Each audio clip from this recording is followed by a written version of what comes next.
武道从过去穿越回未来，居然出现在了三谷的葬礼上。看着棺材里三谷安静的睡颜，武道不敢置信地跑出葬礼。三谷怎么可能会死？但东湾的干部遭勒杀的消息却切切实实地告诉武道，这就是真的，而且日向仍未能幸免于难。他阻止了柴大寿，赶走了西晓，但未来却什么都没有改变。武道无能狂怒的捶地痛哭，怀里掉出了一把钥匙，正是他之前住的那间破旧公寓。武道回到了自己的家，他从高楼大厦又回到了这里。武道心情复杂，突然发现桌子上放着的照片，正是他们最后一次拍的集体合照。而这时职人也找了过来，他的记忆被覆盖，就代表着武道回来了。武道迫切地问职人未来到底发生了什么。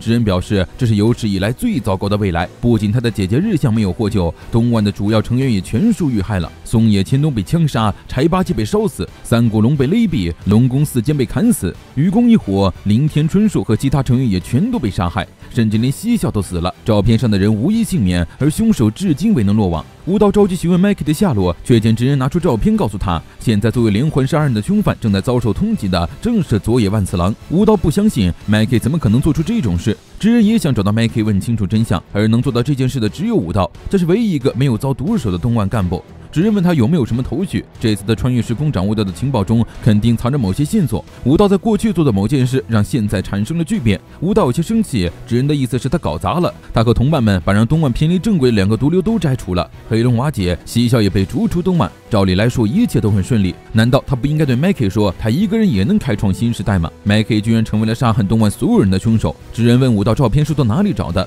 这时武道才发现桌上还有一个信封，照片是随着信一起寄来的，邮戳不在国内，而是菲律宾，信上只写了一行字：1月20日，在他说过的地方。武道冥思苦想，到底是谁寄来的信？突然注意到了桌上的车钥匙，猛地想起 Maki 说过，巴布的引擎就是真一郎在菲律宾捡到的，信是 Maki 寄过来的。随后武道和职人来到菲律宾，并抵达了信件上所在的废墟，兵分两路寻找。如果能见面，那就是武道第一次在未来见到 Maki。武道思考着 Maki 变成了什么样子，见面之后要说些什么，结果越想越慌。他现在面对的是和之前判若两人的 Maki， 如果东莞的干部都是 Maki 杀的，那叫他来这里岂不是要杀了他？就在武道犹豫着要不要回去之时，一处堆满了零件垃圾山的废墟映入他的眼帘。一片让人窒息的天空下，废墟的天花板坍塌，堆放了大量的废料，这里正是真一郎找到巴布引擎的地方。武道有些感动，突然听到有人喊他的名字，武道扭头一看，坐在废墟上的黑发纹身男人正是12年之后的 Maki。Maki 的眼神和之前没有任何变化。武道开口和 Maki 打招呼，眼泪却不由自主地流了下来。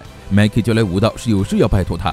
他来这里回想大哥的事，许多回忆涌上心头。小时候他和各种人打来打去，有时欢笑有时哭泣，东莞就是这样日益壮大的。看着在阳光下前进的 Maki， 武道确信 Maki 从未改变，他绝不可能是杀害大家的凶手。这时就听 Maki 话锋一转，说东莞变了。他问武道为什么要离开东莞，当时的他多么希望武道能够留下来陪他，能像大哥一样骂他。他好不容易靠自己撑过来了，却仍旧无法控制自己，失去自我。Maki 想要阻止武道脱离东莞，阿江和三谷却让他住手，两个人向 Maki 下跪请求武道不适合未来的东莞。Maki 选择的是一条修罗之路，他们会把性命交给他，但武道是他们的救命恩人，请不要将他也拖下水。武道感动不已，但 Maki 说他却将这么好的两个人全部都杀了。Maki 的话打碎了武道的最后一丝希望，当年的东莞已经不复存在了，所有人都是他杀的，所以他想拜托武道结束这一切。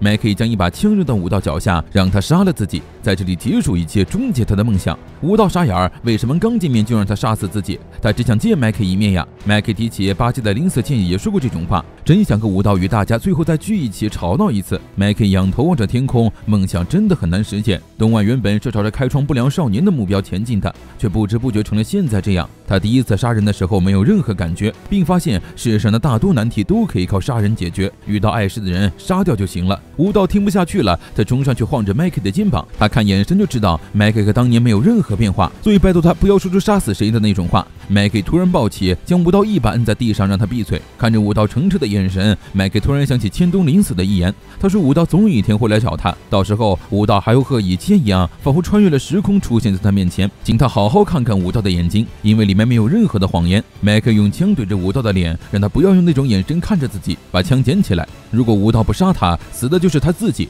话是这么说，麦克的眼泪却滴在了武道的脸上。他们早就无法回到过去了。见武道执意不肯拿枪，麦克直起身子扣下扳机。随着一声枪响，鲜血溅在武道脸上。中枪的人却是麦克，直人的一枪正中脑袋。武道哭着抱起麦克，大喊他的名字。直人跑到近前，却发现麦克的枪连保险都没开，他根本就没打算杀了武道。麦克临死前向直人道谢，他知道武道一定下不去手。他充斥着痛苦的一生终于就要结束了。武道恳求麦克不要这么说，他其实能回到过去重新来过，他一定会努力不让悲剧重演。麦克以为这只是武道安慰他的话，但即使如此，他也很开心。在武道温暖的手中，麦克停止了呼吸，抱着麦克逐渐冰冷的尸体，武道的眼神逐渐坚定。